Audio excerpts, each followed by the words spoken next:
नमस्कार प्रशिक्षुओं। प्रशिक्षुओं, हमने प्रारंभिक शिक्षा के नवीन प्रयास की जो सीरीज है वो कंप्लीट कर ली। तो अब हम जब भी कोई सीरीज कंप्लीट करते हैं तो हम उसके बेसिस पे जो क्वेश्चन पूछे जाते हैं एग्जाम में उसको हम डिस्कस करते हैं। ठीक है, तो अब इस आज के वीडियो में हम वो क्वेश्चंस डिस्कस करेंगे प्रशिक्षुओं। तो ध्यान से देखिएगा। सेकेंड सेमेस्टर एडू 4, इस पेपर का नाम है द्वितीय सेमेस्टर एडू 4 प्रारंभिक शिक्षा के नवीन प्रयास, new efforts of elementary education. अब इस सीरीज की यूनिट 3 को हमने पूरा कर लिया। तो इसी से रिलेटेड हम क्वेश्चंस को अब डिस्कस करेंगे। ठीक है, तो प्रारंभिक शिक्षा के विकास हेतु संचालित कार्यक्रम और परियोजनाएं, इस पर प्रश्न बैंक। इसमें मल्टीपल चॉइस क्वेश्चंस यानी वैकल्पिक प्रश्न जो पूछे जाते हैं, जिसके आधार पर आपको एक नंबर अगर सही उत्तर आप देते हैं तो दिए जाते हैं। उसमें सर्वप्रथम पहला क्वेश्चन है, कुछ ईयर्स के पेपर्स प्रशिक्षण हमने लिए हैं और बाकी ईयर्स के आप खुद कर लीजिएगा, मगर इसी से मिलते जुलते क्वेश्चंस पूछे जाते हैं। बहुत ज्यादा लंबा वीडियो ना बनाने के लिए हमने कुछ प्रश्न जैसे लिए।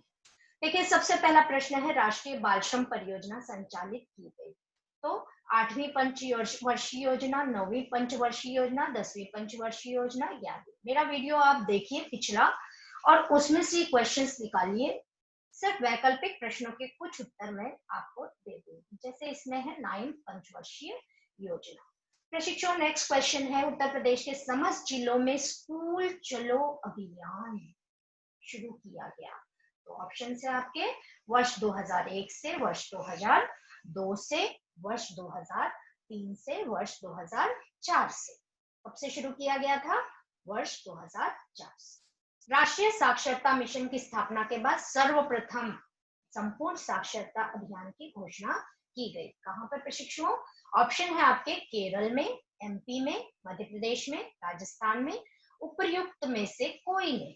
तो इसमें उत्तर आपका आएगा केरल। चौथा, पूर्व प्राथमिक शिक्षा से संबंधित है, 0 से 8 वर्ष तक के बच्चों के लिए, 3 से 6 वर्ष तक के बच्चों के लिए, 6 से 14 वर्ष तक के बच्चों के लिए, 6 से 10 वर्ष तक के छात्रों के लिए। तो कौन सा आएगा इसमें ऑप्शन? ऑप्शन 3 से 6 वर्ष। ठीक है, तो ये आएगा पूर्व प्राथमिक शिक्षा यानी ECCE। अगर आप नहीं समझ पाए तो मेरा वीडियो ECCE के ऊपर उपलब्ध है, आप कृपया देख लें। पोषाहार वितरण योजना का उद्देश्य नहीं है। ऑप्शन है आपके, बच्चों का विद्यालय में ठहराव तथा वृद्धि करना है कि नहीं है, बच्चों को स्वस्थ और पुष्ट बनाना, शिक्षा में अपव्यय तथा अवरोधन को कम करना, कुपोषण की समस्या को दूर करना। तो सबसे जो नहीं है, देखो कुपोषण, अभी हमने पोषाहार वितरण वीडियो में किया, तो पोषाहार वितरण, बच्चों का विद्यालय में ठहराव तथा नामांकन और शिक्षा में कुपोषण की समस्या, ये सब दूर करने के लिए ही पोषाहार वितरण की योजना का 15 अगस्त 1995 में आरंभ किया गया था। तो इसलिए कौन सा ऑप्शन सही आएगा? जो नहीं है उद्देश्य, वो है शिक्षा में अपव्यय तथा अवरोधन को कम करना। सर्व शिक्षा अभियान SSA किस आयु वर्ष से संबंधित? ठीक है, इसमें मैंने ईयर्स भी दे दिया, 2016 और 17 में पूछा गया है। तो 6 से 14 वर्ष, 6 से 13 वर्ष, 4 से 11 वर्ष, 4 से 9 वर्ष। तो 6 से 14 वर्ष। पी मोस्ट कार्यक्रम को ऑपरेशन ब्लैक बोर्ड में परिवर्तित करने का निर्णय कब किया गया? तो 1986 में ऑपरेशन ब्लैक बोर्ड आया और 1987 में ये निर्णय लिया गया। चलिए, 1985 ऑप्शन है, 1987 ऑप्शन है, 1989 ऑप्शन है, 1990 तो 1987। ठीक है, आगे बढ़ते हैं। नेक्स्ट, भारत सरकार द्वारा मध्याह्न भोजन योजना कब प्रारंभ की गई? तो अभी लास्ट वीडियो में हमने किया था मध्याह्न भोजन, 15 अगस्त 1995, 15 अगस्त 1990, 15 अगस्त 1989 और 15 अगस्त 2000। तो इसमें से सही ऑप्शन क्या है? 15 अगस्त 1995। प्राथमिक शिक्षकों का विशेष अनुस्थापन कार्यक्रम सॉफ्ट कब प्रारंभ किया गया था? इस सन में। तो इस अवधि में 93, 94, 94, 95, 86, 87, 80, 87। तो कब प्रारंभ किया गया था ये? 86, 87। नेक्स्ट, ओबी ऑपरेशन ब्लैक बोर्ड का प्रारंभ किस अवधि में किया गया? कब? 1985-86, 88-89 और 1986, 87, 1987, 88। यहाँ मैंने टिक कर दिया है तो बताने की जरूरत नहीं, आप देख लीजिए। बीईपी क्या है क्वेश्चन है, तो बेसिक शिक्षा परियोजना है ऑप्शन। विद्यालय शिक्षा की तैयारी, जिला बेसिक शिक्षा परियोजना, इनमें से कोई नहीं। तो क्या है? बेसिक शिक्षा परियोजना। नेक्स्ट क्वेश्चन है, शिक्षा को किसी निश्चित स्तर तक सभी लोगों को अनिवार्य और निःशुल्क रूप से उपलब्ध कराना है। क्या है ये? ऑप्शन आपके हैं सामाजिकरण, सार्वभौमिकरण, मानवीकरण, विद्यालयीकरण। तो क्या है? ऑप्शन सार्वभौमिक। नेक्स्ट है, बेसिक शिक्षा अधिनियम 1972 का उद्देश्य है। क्या उद्देश्य है? अधिक से अधिक विद्यालय खोलना, छात्रवृत्ति की व्यवस्था करना, एमडीएम की व्यवस्था करना या शैक्षिक कार्यक्रमों का प्रभावी क्रियान्वयन। तो अपने शिक्षकों, आप अच्छी तरह से बेसिक शिक्षा अधिनियम पढ़ लीजिएगा। तो इसमें सबसे ज्यादा इंपॉर्टेंट है शैक्षिक कार्यक्रमों का प्रभावी क्रियान्वयन। नेक्स्ट है, प्राथमिक विद्यालय में न्यूनतम आवश्यक सुविधाएं सुलभ कराने की योजना है। क्या है? न्यूनतम आवश्यक सुविधाएं, एमडीएम है, यानी मिड डे मील या पोषाहार वितरण, ऑपरेशन ब्लैक बोर्ड, आंगनबाड़ी या एजुकेशन गारंटी स्कीम यानी शिक्षा गारंटी योजना। तो इसमें से कौन सा सही आएगा? Operation black board. स्वतंत्रता के समय देश में कितने प्रतिशत साक्षरता थी? तो स्वतंत्रता के समय 14% साक्षरता थी। और अभी करंट में अगर आप वेबसाइट पर जाएंगे तो आपको कुछ अलग भी दिखाएगा, कंफ्यूज ना होइएगा। राइट आंसर ये है। केजीबीवी किस वर्ग की बालिकाओं में, यानी कस्तूरबा गांधी बालिका विद्यालय किस वर्ग की बालिकाओं में साक्षरता की स्थिति बेहतर बनाने के लिए की गई? तो अनुसूचित जाति, अनुसूचित जनजाति के लिए, माइनॉरिटी यानी अल्पसंख्यक वर्ग के लिए, या अदर पिछड़ा वर्ग के लिए, या उपयुक्त सभी वर्गों के लिए। तो ये सभी के लिए था केजीबीवी, तो उपयुक्त सभी वर्गों के लिए। सर्व शिक्षा अभियान के अंतर्गत संचालित होने वाले कार्यक्रमों के लिए वित्तीय सहायता प्राप्त है राज्य सरकार द्वारा, केंद्र सरकार द्वारा, राज्य और केंद्र सरकार द्वारा, ग्राम पंचायत द्वारा। देखिए, राज्य सरकार भी उसमें कंट्रीब्यूट करता है एसएसए में, और केंद्र सरकार भी। पहले 85-15 का रेशियो था, फिर 75-25 का हुआ, बाद में 50-50% हो गया। तो सही उत्तर क्या आएगा? राज्य और केंद्र सरकार। ह्रास की समस्या से आशय है, कक्षा में अनियमित उपस्थिति, बच्चों का अनुत्तीर्ण हो जाना, या बच्चों का बीच में विद्यालय छोड़कर चले जाना, या बच्चे का गांव छोड़कर शहर चले जाना। तो बच्चे का बीच में विद्यालय छोड़कर चले जाना, ये सही उत्तर है।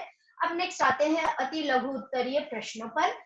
प्रशिक्षुओं, मैं इसका उत्तर बिल्कुल नहीं दूंगी क्योंकि आपके पास वीडियोस हैं, आप उसको वीडियोस को चलाकर इसका उत्तर कृपया ढूंढ लें। सिर्फ प्रश्न हम पढ़ देते हैं, आपको समझ में आ जाएगा प्रश्न क्या क्या, किस प्रकार के प्रश्न इस पर पूछे जा सकते हैं। तो देखिए, पहला है प्राथमिक अति लघु उत्तरीय, जिसके लिए आपको आवंटित है 1 नंबर। प्राथमिक शिक्षा के विस्तार के संदर्भ में अपव्यय व अवरोधन का अर्थ स्पष्ट कीजिए। पीमोस कार्यक्रम का पूरा नाम लिखिए। उत्तर प्रदेश बेसिक शिक्षा परियोजना मूलतः किन किन कार्यों से संबंधित है, संक्षेप में लिखिए। ये 3 प्रश्न हो गए प्रशिक्षुओं।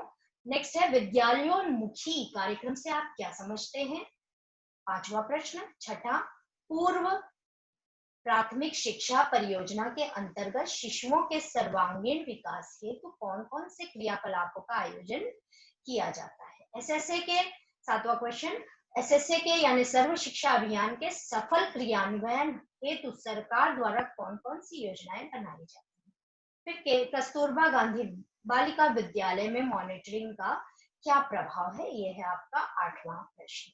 कृपया सबकी वीडियोस आपके पास हैं, आप उनको देखिए और प्रश्नों के उत्तर प्राप्त कीजिए। भारत में निःशुल्क तथा अनिवार्य शिक्षा की उन्नति के मार्ग में मुख्य कठिनाई क्या है। नेक्स्ट प्रश्न पूछे जा सकते हैं। संपूर्ण साक्षरता मिशन की 3 विशेषताएं लिखिए। नेक्स्ट है बेसिक शिक्षा परियोजना के उद्देश्य बताइए। नेक्स्ट है प्रथम चरण में डीपेप यानी जिला प्राथमिक शिक्षा कार्यक्रम देश के किन राज्यों में लागू किया गया। नेक्स्ट है ड्रॉप आउट्स यानी कि विद्यालय जो बीच में छोड़कर चले जाते हैं के संदर्भ में शाला त्यागी कह सकते हैं आप। शाला त्यागी के संदर्भ में डीपेप का क्या उद्देश्य था? ठीक है,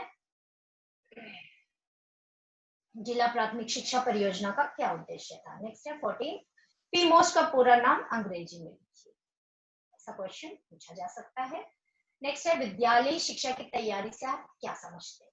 16 ECCE शब्द संक्षेप का अंग्रेजी में पूरा नाम लिखिए। मैंने सब अपने वीडियो में डिस्कस किया हुआ है, आप कृपया उन्हें देखिए। प्रथम चरण में मध्याह्न भोजन योजना प्रदेश के कितने जनपदों एवं कितने विकास खंडों में लागू की गई? नेक्स्ट है एनसीईआरटी के प्रमुख कार्य बताइए। ऑपरेशन ब्लैक बोर्ड के अंतर्गत विद्यालय में कौन कौन सी सुविधाएं प्रदान की गई? इग्नू की स्थापना कब की गई? नेक्स्ट है लघुत्तरीय प्रश्न जिससे आपको 2 नंबर मिलेंगे, तो प्रशिक्षण देख लीजिए। पहला प्रश्न है हमारे देश में राष्ट्रीय बाल श्रम परियोजना की आवश्यकता महसूस की, तो क्वेश्चन मार्क है, आपको बताना है कि राष्ट्रीय बाल श्रम परियोजना की आवश्यकता क्यों महसूस की। कृपया मेरा वीडियो रेफर कीजिए। पूर्व प्राथमिक शिक्षा की मुख्य समस्याएं क्या है? अगर इन प्रश्नों के उत्तर में कोई भी कठिनाई हो तो आप कमेंट बॉक्स में जाकर आप मुझसे आंसर के लिए रिक्वेस्ट कर सकते हैं या आंसर पूछ सकते हैं। मैं अपना नेक्स्ट वीडियो अगर आप चाहें तो इसके आंसर का भी बना सकते हैं, लेकिन ओनली ऑन डिमांड। शिक्षा का सार्वभौमिकरण से क्या अभिप्राय है? नेक्स्ट है पोषाहार वितरण भोजन योजना का परिचय दीजिए।